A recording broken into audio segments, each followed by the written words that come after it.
Cousin falsely accused me of SA. Now my family is contacting me after almost 10 years. I grew up in what was probably the most normal of households. My parents worked a lot but still managed to care for me and my 3 older sisters.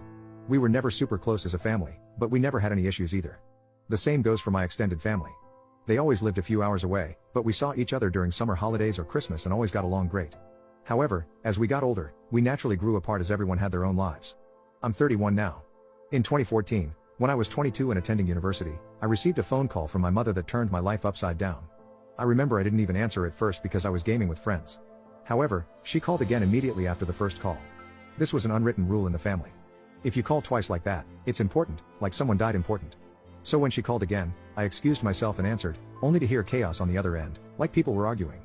But when my mom realized I had answered, it sounded like she went to another room and closed the door. I just asked what was going on, and I heard her crying. My memory of this conversation is a bit blurry, but she basically asked me if I had something to confess regarding Eve. Eve is my cousin on my mom's side and is 7 years younger than me, 15 at the time. At that point, I hadn't even seen Eve for several years. I just said no and asked what this was about. She just cried even harder and started accusing me of inappropriately touching Eve back when we were children. Eve had supposedly told everything to my sister, and my sister had relayed the information to my mother and my aunt. According to Eve, when she was 9, and I was 16, she had been playing in my room when I came in and started feeling her up. My mother screamed at me to say something, but I couldn't even speak. It was all so absurd. I remember thinking that it must be some bad joke. The last thing I remember saying was that it's not true and that Eve is lying. But then my mom goes on saying that Eve gave such a detailed description of where and how. Then she kept asking something like, "Did you do this? Did you do this?" And I just screamed back at her and denied it each time. It all ended with my mom putting me on speaker, and both my mom and dad said that they don't want anything to do with me and never to contact them again. 2 of my sisters texted me later that day, pretty much saying that I'm disgusting and then blocked me. I know it's weird, but after that call, I went to have a long shower. To this day, I still don't know why I did that. After calming down, I started calling and texting everyone, even Eve. No one answered, and the ones who hadn't blocked my number by then quickly did so. The only thing I heard back was from my father, who texted me to stop contacting them and that they need to heal. That was 9 years ago, and I haven't spoken to anyone in my family since that day. To say this messed me up is an understatement. I was living in a haze for weeks after that and hardly ate at all. It didn't help that this was right before I was supposed to defend my bachelor's thesis and was already stressed out. Luckily, my co-writer sensed something was up and saved me by controlling the conversation so that I got the easy parts. Without him, I'm sure I would have failed.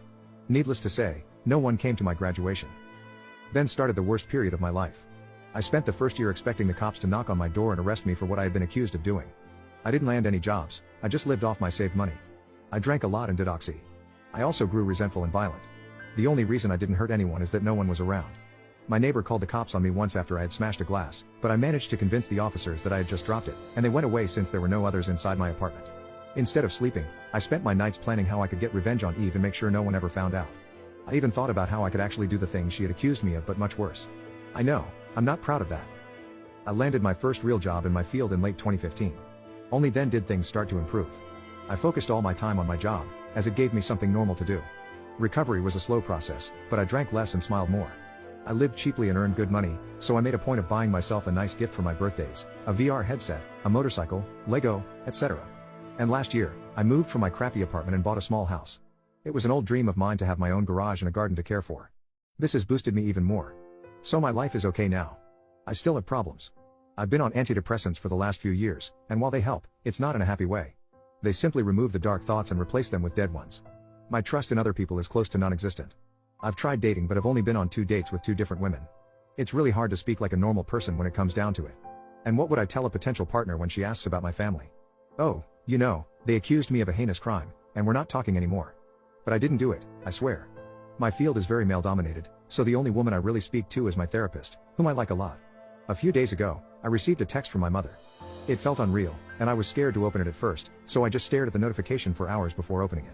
Yesterday, another text followed. Translated, they basically say, "Hi, my name. It's been so long since we talked. We miss you and want to know how you're doing." Here, she writes a long text about my sisters and how my nieces and nephews are getting big. I didn't even know I was an uncle. Know that we love you and always will. Love Mom and Dad. The second text said, "Hi, my name.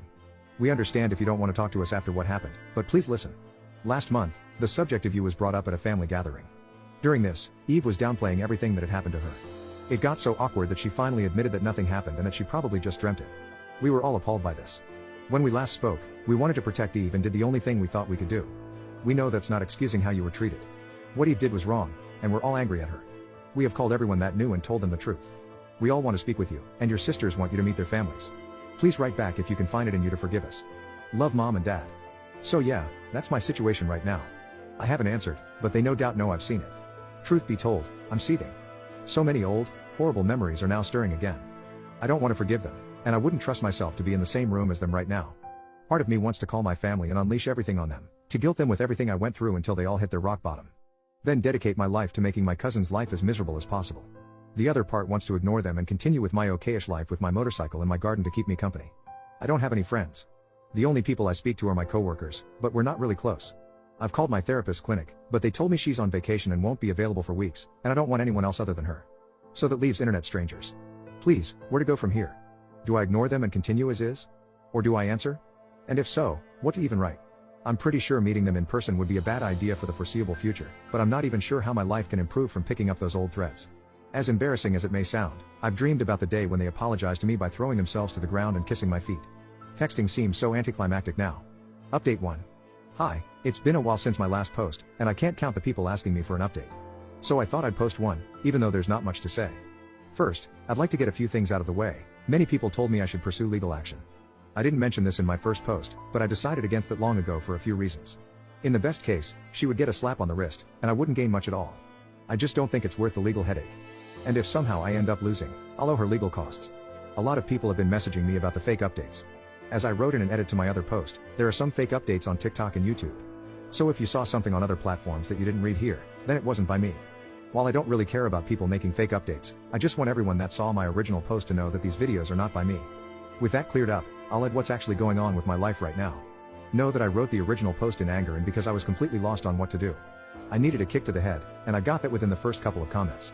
That was really all I needed. I've met with my therapist. I was first scheduled for September, but she managed to move it, and we've had 2 talks so far. She also read the original post and many of your comments.